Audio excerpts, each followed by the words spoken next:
नमस्कार, खबर सूत्र में आपका स्वागत है। मैं हूं आपके साथ अंकिता। चलिए बढ़ते हैं मुख्य खबर की ओर। सीहोर में अधिकारियों ने मेरे घर पर छापा मारा और उधार के 10 लाख कैश और जेवर ले गए, लेकिन इसका जिक्र पंचनामा में कहीं भी नहीं किया। अगर भाजपा में होते तो तुम केस नहीं होता। मेरे कंधे पर जूते रखकर कहा, तेरी यही औकात है। यह सारी बातें उस कारोबारी मनोज परमार ने अपने सुसाइड नोट में लिखी है। ये सारी बातें उस कारोबारी मनोज परमार ने अपने सुसाइड नोट में लिखी है, जिसने आज अपनी पत्नी के साथ सीहोर जिले के आष्टा में फांसी लगाकर आत्महत्या कर ली। मौत से पहले लिखे गए पत्र के एक एक पन्ने पर दंपति का दर्द बयां हो रहा है। उन्होंने न्याय की उम्मीद, राष्ट्रपति, पीएम समेत कई न्यूज चैनलों को भी पत्र लिखा है और ईडी अधिकारियों पर प्रताड़ना का आरोप लगाया। मृतक मनोज परमार ने सुसाइड नोट में लिखा, सेशन कोर्ट आष्टा और सीबीआई कोर्ट भोपाल में 2017 से एक की घटना की 2 एफआईआर में ट्रायल झेल रहा हूं, जिसमें 2023 फरवरी में आष्टा कोर्ट का जजमेंट हो चुका है। इसकी दूसरी एफआईआर का सीबीआई कोर्ट भोपाल में ट्रायल चल रहा है।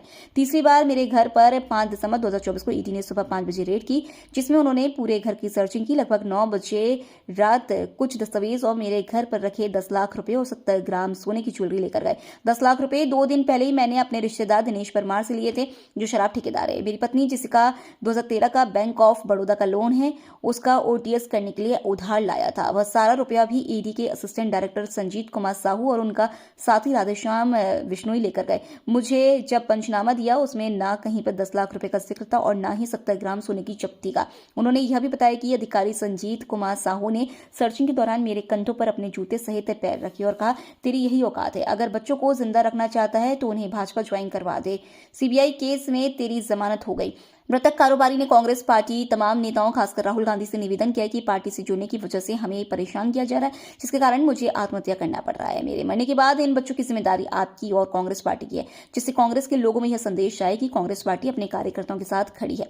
मेरी मौत को जाया मत होने देना। ये बच्चे अगर इस परिस्थिति में नहीं टूटे तो कभी नहीं टूटेंगे। राहुल जी, बच्चों को अकेला मत छोड़ना। कारोबारी के सुसाइड के बाद प्रदेश कांग्रेस अध्यक्ष जीतू पटवारी ने आष्टा पहुंचकर मृतक के बच्चों और परिजनों से मुलाकात की। मनोज परमार के बेटे ने आरोप लगाया कि ईडी द्वारा 10 लाख रुपए और गहने बिना पंचनामा में जिक्र किए लिए हैं। परिजनों का आरोप है कि ईडी के दबाव के चलते परमार दंपति ने आत्महत्या की है। कमलनाथ ने भी इस मामले पर कहा कि यह आत्महत्या नहीं, प्रताड़ना के कारण हत्या है। एक्स पर पोस्ट कर उन्हें लिखा, सीहोर जिले के आष्टा में श्री मनोज परमार और उनकी पत्नी की आत्महत्या करने की खबर अत्यंत दुखद है। जिस तरह से श्री परमार को ईडी के द्वारा प्रताड़ित किया गया, इससे स्पष्ट है कि यह आत्महत्या नहीं, प्रताड़ना के कारण हुई हत्या ही है। परमार दंपति का कसूर सिर्फ इतना था कि उनके बच्चों ने भारत जोड़ो यात्रा के दौरान राहुल गांधी को गुल्लक भेंट की थी।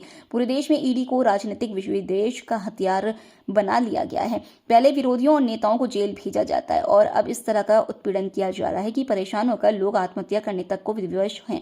ईश्वर परमार दंपति की आत्मा को शांति दे और उनके परिवार को यह वज्रपात सहन करने की शक्ति प्रदान करें। जीतू पटवारी ने भी इस मामले पर कहा, परमार दंपति के बच्चों का स्पष्ट आरोप है कि बार बार एमपी भाजपा ज्वाइन करने का दबाव बनाया जा रहा था। भाजपा के प्रदेश अध्यक्ष वीडी शर्मा खुद ईडी को कह रहे थे, बच्चों को भाजपा ज्वाइन करवाओ। कसूर सिर्फ यह था, बच्चों ने भारत जोड़ो यात्रा में राहुल गांधी को गुल्लक भेंट की थी, भाजपा को नफरत की। इस राजनीति में आज बेकसूर बच्चों को अनाथ कर दिया। पटवारी ने आगे कहा, ईडी के दबाव में हुई यह सरकारी हत्या देश में स्वतंत्र जांच एजेंसियों की दुरुपयोग का सबसे बड़ा मामला है। नरेंद्र मोदी के नए भारत पर लगा यह कलंक मध्य प्रदेश के साथ आज पूरे देश देख रहा है। ईडी परेशान कर रही है, बुला रही है,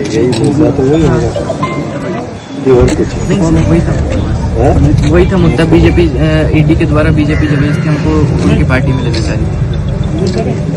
वीडी शर्मा जी के थ्रू जबरदस्ती हमें वीडी शर्मा जी के थ्रू प्रेशर करवाया जा रहा था ईडी पे, और ईडी पापा को प्रेशर कर रही थी कि बच्चों को बीजेपी ज्वाइन करा। तो कौन अधिकारी आया था अभी आपके घर? डिप्टी डायरेक्टर आए थे संजीत कुमार साहू। संजीत कुमार साहू आया था घर पे आए? हाँ, कितने दिन पहले? 5 तारीख को आए थे। 5 हाँ। क्या बात है जी, उस दिन बार बार वो ये कह रहे थे कि बीजेपी तुम बहुत ज्यादा नेतागिरी कर रहे हो, बीजेपी तुम बहुत बीजेपी के खिलाफ बहुत उनके खिलाफ बहुत ज्यादा बोलते हो तुम।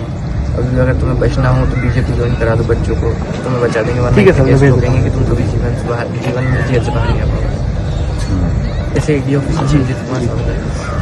अच्छा, और ये आए कब थे? 5 तारीख को सुबह 6:30-7 के आसपास। तो क्या बोल के अल्टीमेटली क्या बोल? अल्टीमेटली उनका एक ही मोटिव था कि बच्चों को कैसे भी बीजेपी ज्वाइन करना है।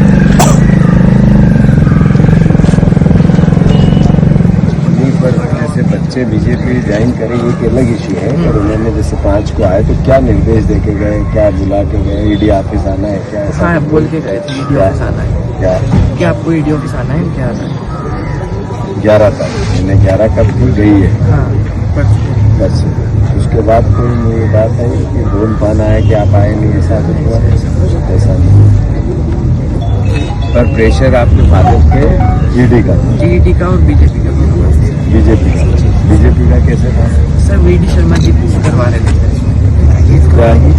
फिलहाल इस बुलेटिन में इतना ही। आप बने रहिए खबर सूत्र के साथ। प्लीज हमारे चैनल को लाइक और सब्सक्राइब जरूर करें और नए न्यूज अपडेट के लिए घंटी का बटन दबाएं।